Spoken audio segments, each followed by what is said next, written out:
미가 2장 1절에서 13절 말씀 가지고 오늘 함께 은혜 나누겠습니다.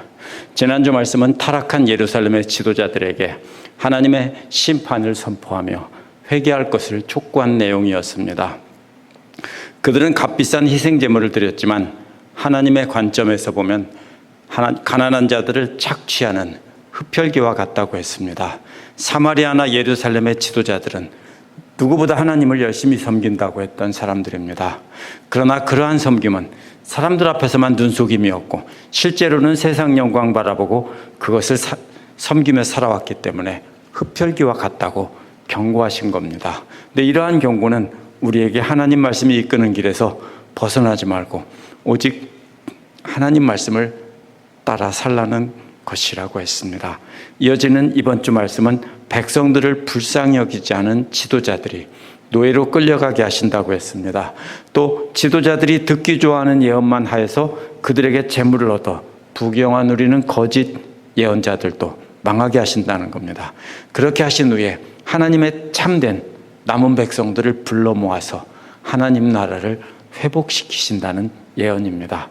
첫 번째로 1절부터 5절에 보면 불쌍히 여기지 않은 지도자들을 노예로 끌려가게 하신다는 내용입니다. 원어에 보면 1절에 호의라는 의성어로 시작합니다. 이게 뭐냐면요, 화 있을진저 이렇게 번역된 말인데요, 원래 장례식에서 이렇게 슬픔을 나타내는 말입니다. 그래서 어디에 나오냐면요, 열왕기상 13장 30절에서 오호라 나의 형제여라고 할 때 오호라라는 말이 호의라는 말입니다. 누가 죽었길래 이렇게 슬프게 미가는 곡을 할까요? 바로 잠자리에서 악한 일을 계획하고 날이 밝으면 그 일을 행하는 자들입니다. 우리도 중요한 일이 있으면 어떻게 합니까? 밤에 자다가도 그게 생각나죠? 그러다가 이렇게 해야 되겠다 하고 낮에 하겠죠. 이 사람들은 악한 일을 그렇게 계획하고 바로 아침에 일어나면 그 일을 행하는 자들입니다.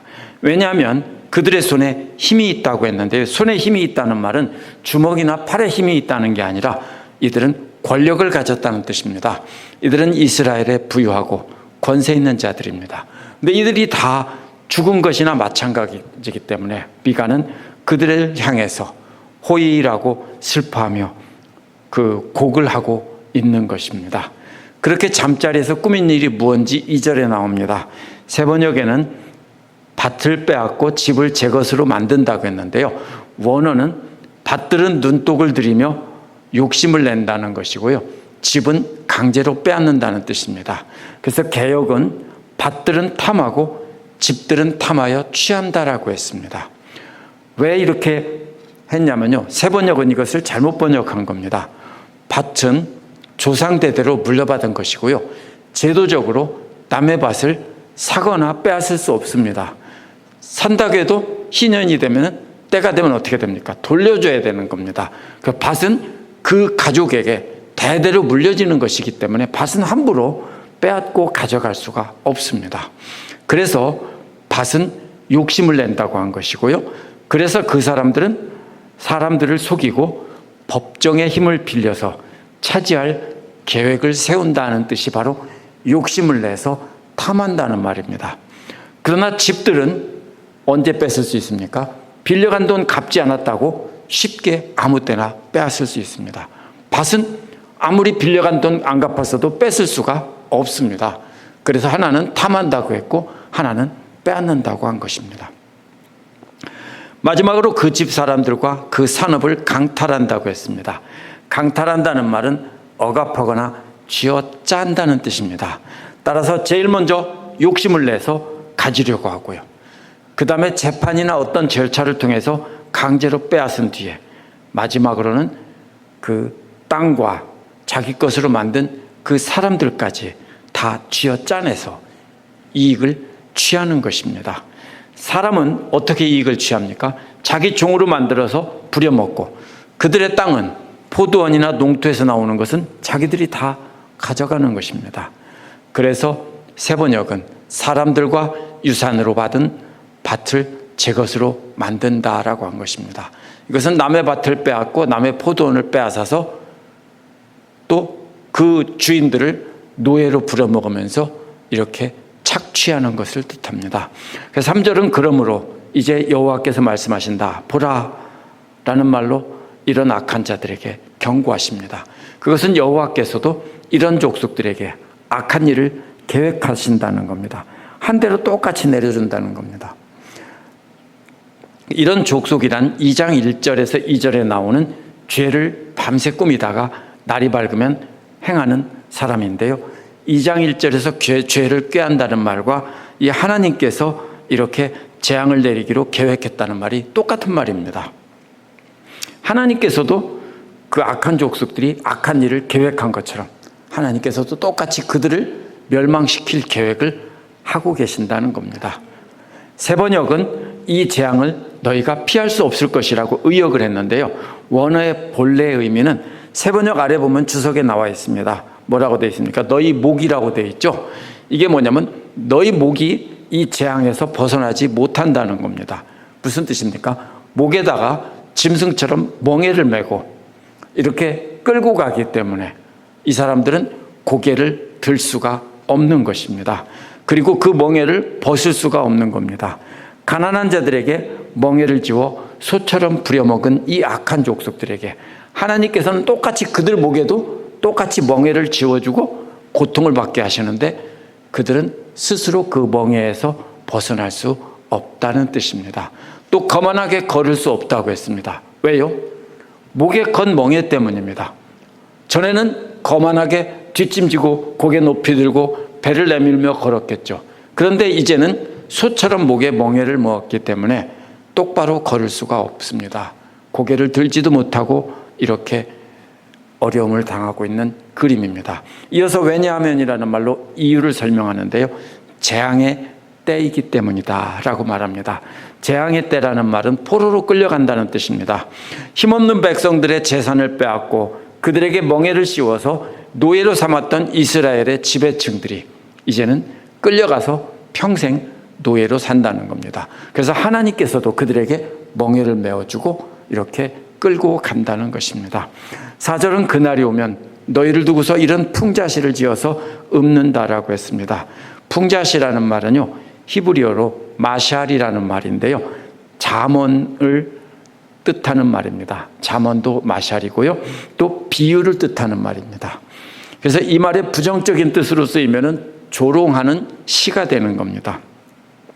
사람들은 마치 잠언처럼 곁에 두고 늘 기억하는 것처럼 그렇게 조롱하는 노래를 계속 기억하며 읊는다는 겁니다.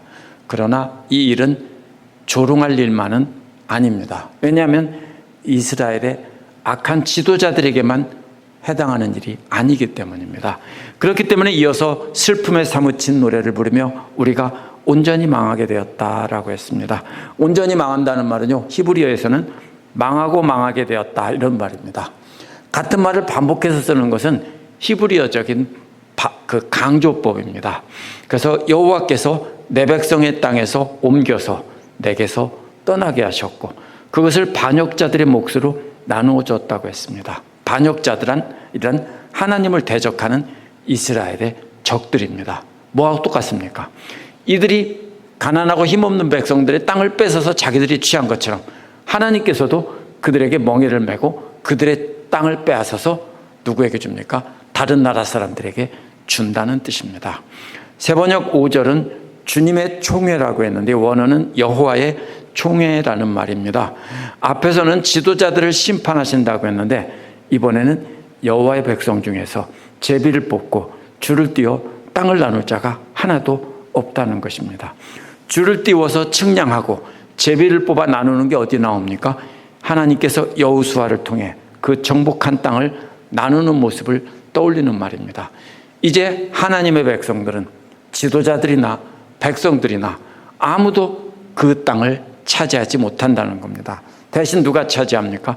원수들이 와서 그 땅을, 이스라엘 땅을 정복하고 그리고 제비를 뽑고 줄을 띄워서 측량한다는 것입니다.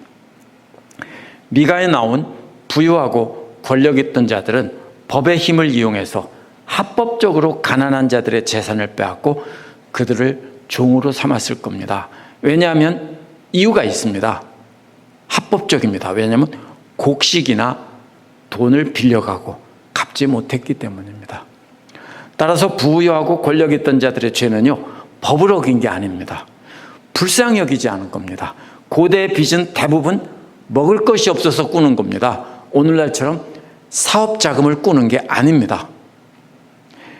먹을 것이 없어서 식량을 꾸는데 이 경우 이자를 받지 못하도록 한 것은 가난한 자들은 그것을 원금도 갚기가 어렵기 때문입니다. 그런데 이 부유한 자들은 가난한 자들을 그렇기 때문에 하나님의 마음으로 불쌍히 여겼어야 됩니다. 그런데 이들은 자신의 탐욕을 따라 행했습니다. 이자도 붙였겠죠. 그리고서는 못 갚으니까 법적 절차를 통해서 가난한 자들의 재산을 빼앗은 것입니다. 이 구절을 가지고 오늘날 돈 빚을 주고 이자를 받지 않으면 안 된다, 이자를 받으면 안 된다, 이것은 잘못된 말입니다.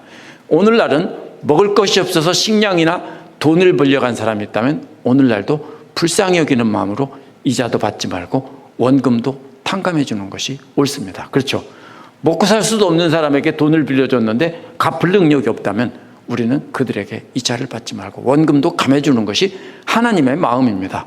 그런데 그게 아니고 자기가 사업하기 위해서 아니면 부동산 같은 거나 주식에 투자하기 위해서 어려운 사람의 돈을 빌려다가 가져가고 성경에서 이자를 주지 말라겠다 하고서 이자도 안 준다면 그것은 오늘 본문의 상황과는 전혀 다른 것입니다. 이것을 그렇게 해석하면 안 됩니다. 미가가 말하는 죄란 법을 어긴 것이 아니라 불쌍히 여기는 하나님의 마음이 없다는 겁니다. 죄란 하나님의 한결같은 사랑으로 용서하고 또 용서하고 사랑하는 헤세드가 없는 것이 죄입니다. 믿는 사람들은 법을 안 어겼다고 해서 죄가 없는 게 아닙니다. 하나님께서 이스라엘 지도자들을 이렇게 심판한 것도 법을 어겼다는 뜻이 아니라 불쌍히 여기지 않았다는 것입니다. 그러나 하나님은 한결같은 사랑을 베푸시다가도 무서운 공의의 심판을 하시는 분입니다. 공의와 한결같은 사랑은 양날의 검과 같습니다. 참고 참으시다가 안 되면 심판하시는 겁니다. 예수님 당시 유대교 지도자들은 율법을 어긴 자들을 불쌍히 여겨서 용서하기보다는 죄인으로 규정해서 내쫓아 버렸습니다.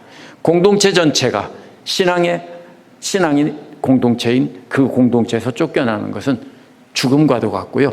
마치 뭡니까? 미라가 걸어다니는 것과 똑같은 상황입니다. 당시 사람들은 그렇게 쫓겨난 사람들과 접촉만 해도 부정해진다고 했기 때문에 이들은 완전히 세상으로부터 분리된 시체 같은 사람들이었습니다. 예수님께서 그들을 불러서 오라고 해서 이렇게 함께 하셨던 겁니다. 마태복음 9장 36절에서 예수님께서는 그런 무리를 보고 불쌍히 여기시니 그들이 목자 없는 양같이 고생하며 기진함이라 라고 한 것입니다.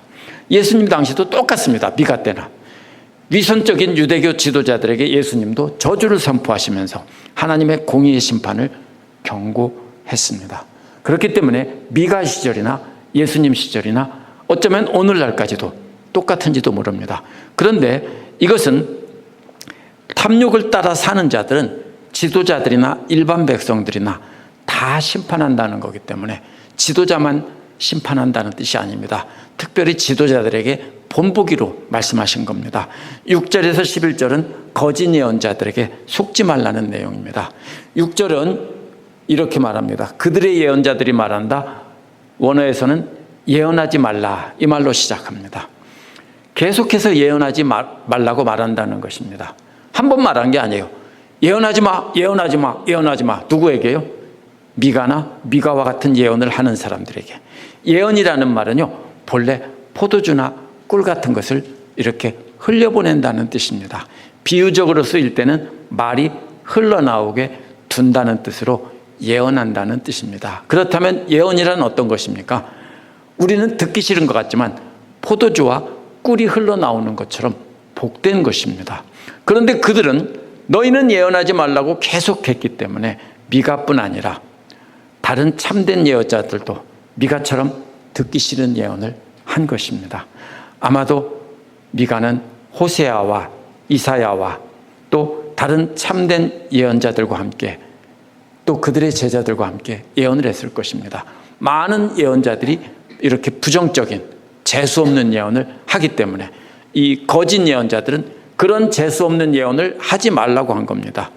그들이 말하기라는 말도 역시 그들이 계속 예언했다는 뜻입니다. 그들은 거짓 예언자들입니다. 그래서 그들의 예언자가 말했다는 것도요, 그들도 예언했다는 거예요. 이들은요, 미가와 다른 참된 예언자들에게 예언하지 말라고 한 것이 자신들의 예언이라는 겁니다. 무슨 뜻입니까? 하나님께서 너희에게 예언하지 말라고 했어. 이런 뜻입니다. 거짓 예언자들도 하나님의 권위로 예언하는 척했기 때문에 계속해서 너희는 이런 일로 예언하지 말라고 말함으로써 계속해서 거짓된 예언을 했다는 겁니다. 그래서 그들의 예언자들이 말한다는 것도요, 역시 예언한다는 것입니다. 어떻게 합니까? 하나님의 권위로 예언하는 자들에게 하지 말라고 하려면 어떻게 합니까? 하나님이 내게 말씀하셨는데 너희는 예언하지 말아라. 이래야 되는 겁니다. 이런 일들이란 2장 1절에서 5절에 나온 미가의 예언입니다. 미가와 참된 예언자들이 입을 다물면 이러한 욕들이 자신들에게 돌아오지 않을 거라는 겁니다. 거짓 예언자들은 예루살렘의 지배층들과 그 백성들이 듣기 좋아하는 예언만을 해서 부귀영화를 누리고 있었기 때문입니다. 그런데 미가와 참된 다른 예언자들이 하나님께서 하실 리가 없는 재수 없는 말을 해서 다 망쳐놓고 있다는 뜻입니다. 7절은요, 그래서 예루살렘의 부유한 지배계층과 거짓 예언자들이 한 말을 미가가 인용한 것입니다. 미가는 그들을 야곱 족속아라고 부르며 어찌하여 말하기를 여호와의 영이 참을성이 없다고 하겠느냐라고 반문을 합니다. 주님의 영도 분노하느냐 그랬는데 제가 직역하면 여호와의 영이 짧으냐 이런 말인데요. 짧다는 말은요, 화를 쉽게 낸다는 겁니다. 참을성이 없다고 하겠느냐, 말이 안 된다는 겁니다. 왜냐하면 여호와께서는 구약 성경에 보면 오래 참으시고 한결같은 사랑의 하나님이죠. 그런데 하나님이 어떻게 그렇게 성급하게 분노할 리가 있느냐, 그럴 리가 없다는 겁니다. 여호와께서는 한없이 참으시고 용서하시는 분이라고 그들은 말한다는 겁니다. 또 여호와께서 하시는 일이 그럴 리도 없다는 겁니다. 미가는 자신이 하는 예언을, 이 거짓 예언을 좋아하는 너희에게는 듣기 싫지만 정직하게 행하는 자들에게는 유익하지 않으냐라고 그래서 덧붙이고 있는 것이 7절의 의미입니다. 8, 9절은요, 거짓 예언자를 따르는 지배계층들이 범하는 죄를 나열한 것입니다. 8절에 최근에 내 백성들이 대적처럼 일어났다는 것입니다. 그래서 더 이상 전쟁이 없다고 생각하고 평안히 지나가는 사람들의 겉옷을 벗긴다는 겁니다. 이들은 전쟁터에서 돌아오는 군인들일 것입니다. 그런데 예루살렘의 지배층들은 이들의 겉옷을 벗긴다는 겁니다. 누가 하는 겁니까? 이것은 아시리아 군대가 이스라엘 군대를 포로로 잡았을 때 그들의 옷을 벗기는 겁니다. 그런데 예루살렘의 지도자들은 자기 군대의 옷을 벗겨서 자기들이 취한다는 뜻입니다. 진짜 대적은 아시리아나 이방 세력이 아니라 예루살렘의 지배층이라는 겁니다. 군인들은 가난한 하층민 노동자들입니다. 오늘날처럼 군대가 따로 있는 게 아니고요, 농사를 짓다가 전쟁이 나면 불려나가서 다 싸우는 겁니다. 근데 이 가난한 농민들이 이겼습니까? 패하고 돌아왔겠죠. 그렇죠? 그러면 아무것도 없고 포로로 잡힌 사람들은 옷도 다 뺏기고 벌거벗겨졌는데 끌려갔는데 겨우 살아남아 돌아왔는데 누가 빼앗습니까? 또 예루살렘의 지배계층들이 그들의 옷을 벗겨간다는 겁니다. 전쟁에서 수고하고 돌아온 이들을 옷까지 벗기며 포로 취급한다는 겁니다. 뭐를 위해서요? 자기들의 배를 채우기 위해서. 8절은요, 지배층들이 하층민 남자들에게 행한 짓이 악한 짓이라면 9절은요, 하층민 여자들에게 한 것입니다. 너희는 내 백성의 아내들을 그들의 즐거운 집에서 쫓아냈다는 겁니다. 왜 그럴까요? 남편들은 전쟁터에서 죽었습니다. 여자만 남았습니다. 그런 불쌍한 여인들을 그들이 살던 집에서 내쫓고 그 재산을 차지했다는 겁니다. 그들의 어린 자녀들은 아버지가 없으면 어린 자녀들이 그 땅을 물려받는 겁니다. 그런데 그들에게서 나의 영광을 영영히 빼앗아 버렸다는 것입니다. 물려받을 땅도 빼앗아 버렸다는 겁니다. 이게 앞에서 말한 땅을 빼앗으려고 방법을 찾아서 합법적으로 빼앗을 방법을 찾는 거고요. 또 집은 빚졌으니까 빼앗는 겁니다. 그냥 빼앗은 게 아니에요. 불쌍한 과부가 남편은 전쟁터에 나가 죽었어요. 그런데 먹을 게 없어서 쌀을 구웠겠죠. 곡식을 구웠겠죠. 그러니까 집까지 다 빼앗은 겁니다. 전쟁터에 나갔다가 간신히 살아 돌아온 남자들은 옷을 벗겨간 거고요. 전쟁터에서 죽은 남자의 아내들은 남편이 없기 때문에 먹고 살 길이 없자 그들을 집도 빼앗고 쫓아버렸습니다. 어린 자녀들의 물려받을 땅도 역시 빼앗아 버렸습니다. 그런데 이런 자들하고 결탁해서 그들이 듣기 좋아하는 예언만 하며 그들에게 떡고물을 얻어먹던 거짓 예언자들이, 미가와 다른 참된 예언자들이 재수없는 예언을 하자 그런 재수없는 예언을 하지 말라. 하나님께서 그런 예언을 너에게 줄 리가 없다라고 한 겁니다. 하나님은 그렇기 때문에 원어에서 10절에 보면 미가를 통해 일어나라 그리고 가라 라고 하십니다. 예루살렘의 지배층들과 거짓 예언자들에게 명령한 것입니다. 이곳은 너희 안식처가 아니라는 겁니다. 이곳은 더러워졌고 끔찍한 멸망을 당할 수밖에 없다는 겁니다. 그런데 그 멸망이 고통스러울 것이라고 말합니다. 더러워졌다는 말은 부정해서 하나님께 드릴 수 없다는 것입니다. 그래서 그 더러운 것을 하나님께서는 치워버린다는 겁니다. 무슨 뜻입니까? 하나님께서 예루살렘의 지배층들이 더러워졌기 때문에 치워버리는데 포로로 잡혀가게 하신다는 것입니다. 11절은요, 거짓 예언자들을 비꼬는 말입니다.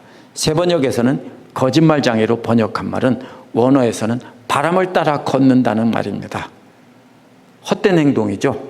또 사기꾼으로 번역한 말은 거짓을 말한다는 것입니다.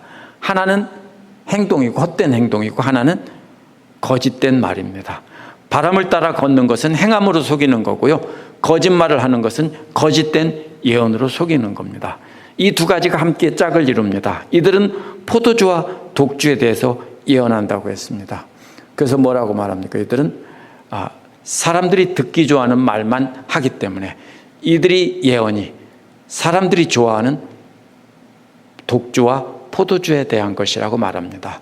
그래서 포도주와 독주에 빠지면 결국 멸망하는 겁니다. 그런 예언하는 자들이 바로 이 백성의 예언자가 되는데, 사람들은 그런 예언자들을 좋은 말을, 축복의 말을 하니까 좋다고 따르면서 결국 다 함께 그 포도주와 독주에 망하는 것입니다. 미가는 당시 예루살렘 지도자들을 향해 특별히 초점을 맞춰서 예언을 했습니다. 특히 오늘 말씀은요, 이 권력을 가지고 가난한 백성들의 것을 빼앗는 예루살렘의 권력자들과 그들에게 붙어서 그들이 좋아하는 말만 하고 부귀영화를 누리던 종교 지도자들에 대한 것입니다. 근데 이 부분의 초점은요, 권력자들보다는 종교 지도자들에게 있습니다. 그러한 거짓 가르침에 속아서 넘어가는 사람들도 역시 경고하고 있는 겁니다. 자신들이 탐욕을 붓고 자신들이 좋아하는 말만 듣고 따르기 때문입니다. 만약 미가가 오늘날 예언을 한다면 권력과 재물과 명예를 모두 가진 기독교인들과 그들 편에 서서 듣기 좋아하는 거짓된 축복을 전하는 목회자들에게 이러한 예언을 했을 것입니다.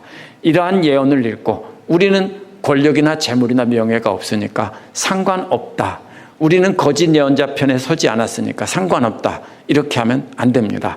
하나님 말씀은 우리에게 적용하는 겁니다.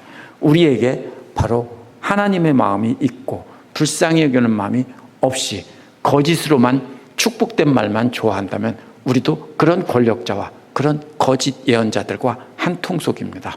그래서 12절 13절은요, 신실한 백성들만 모아서 하나님의 백성을 회복시킨다는 내용입니다.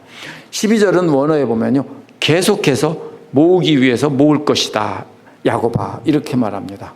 그래서 야곱아, 내가 반드시 너희를 모으겠다 그랬죠. 원어는 모으기 위해 계속 모을 것이다, 야곱아, 이렇게 말합니다.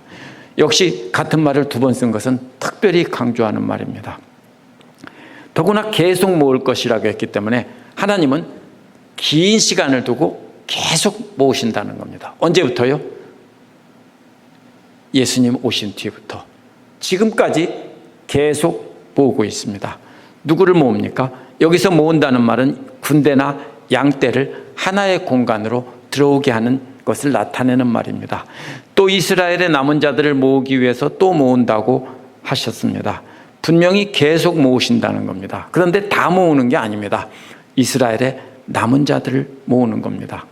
그러나 이 모은다는 말은요, 앞에서 나온 말과는 다른 말입니다. 앞에서는 흩어져 있는 양떼를 목자가 소리쳐서 불러 모으는 거라면, 뒤에 나오는 모은다는 말은 양떼를 한 군데로 모으시는 겁니다. 이게 좀 다르죠. 하나는 흩어져 있는 양떼를 와라 하고 부르면 그들이 오기 시작하는 거고요, 오면 그 다음에 이쪽으로 가까이 나오라고 하는 것입니다. 따라서 포로로 잡혀간 이스라엘 백성을 부르는 것이 아닙니다.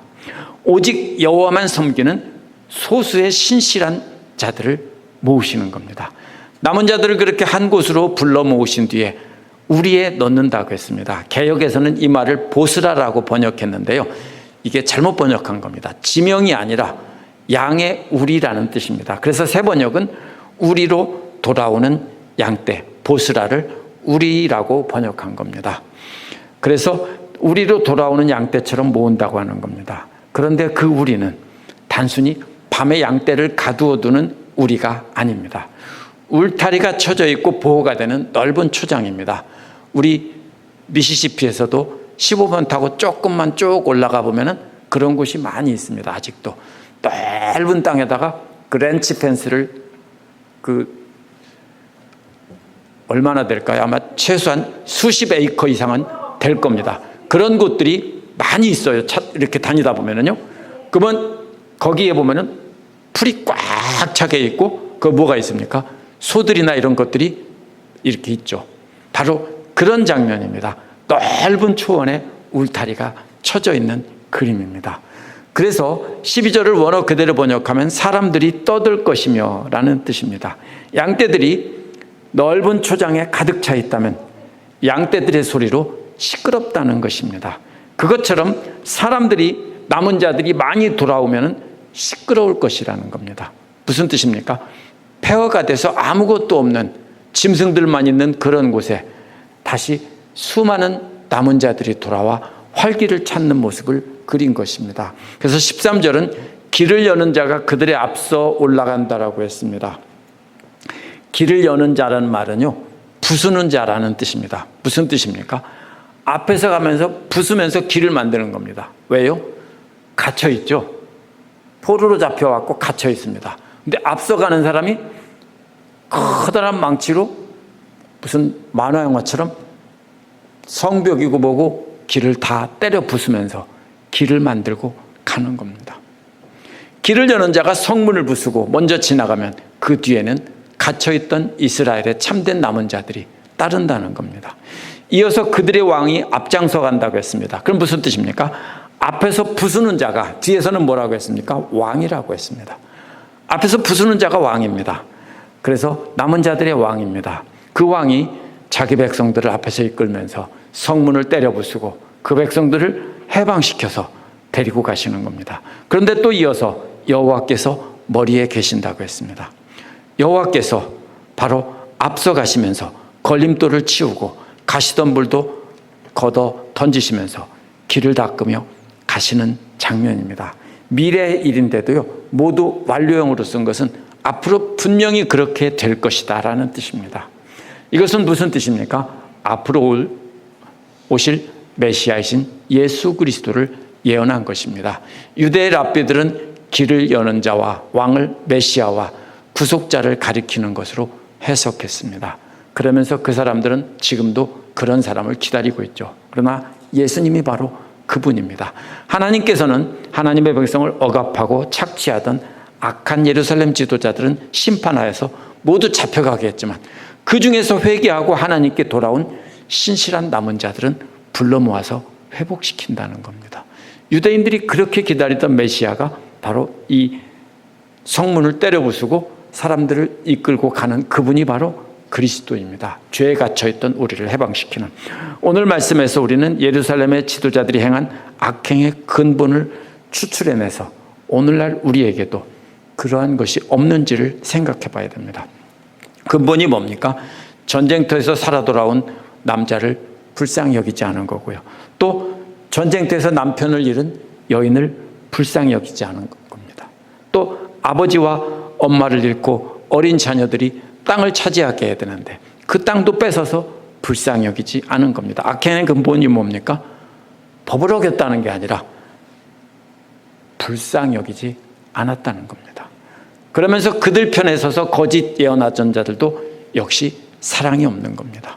그래서 요한일서 1장 6절에 보면 만일 우리가 하나님과 사귐이 있다고 하고 어둠에서 행하면 거짓말을 하고 진리를 행하지 아니하며거니와 라고 했습니다.